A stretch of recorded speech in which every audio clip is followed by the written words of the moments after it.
শুধু কথা বলা হয়নি বলে কত সম্পর্ক ভেঙে গেছে। শুধু কথা বলা হয়নি বলে কত মানুষ আমাদের থেকে দূরে চলে গেছে। এই কথাটা আসলেই সত্যি। সম্পর্কে যখন যোগাযোগ কমে আসে, যখন কথা বলাটা বন্ধ হয়ে যায়, তখন আর সেই সম্পর্কটা টিকিয়ে রাখা যায় না। আমাদের চারপাশে এমন অনেক সম্পর্ক আছে, যদি শেষবারের মতো আরেকবার কথা বলা হতো তাহলে হয়তো আজও সম্পর্কটা টিকে থাকতো। যদি মন খুলে মানুষটাকে মনের সব কথাগুলো বলা যেত তাহলে হয়তো কাউকে কারো কাছ থেকে দূরে যেতে হতো না।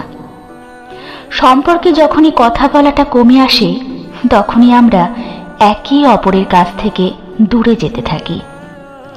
দূরত্ব বাড়তে বাড়তে একসময় কথা বলাটাই বন্ধ হয়ে যায়, আর ওখানেই সম্পর্কের শেষ। এভাবেই এই শহরে অসংখ্য সম্পর্কের সমাপ্তি ঘটে, শুধু কথা বলা হয় না বলে।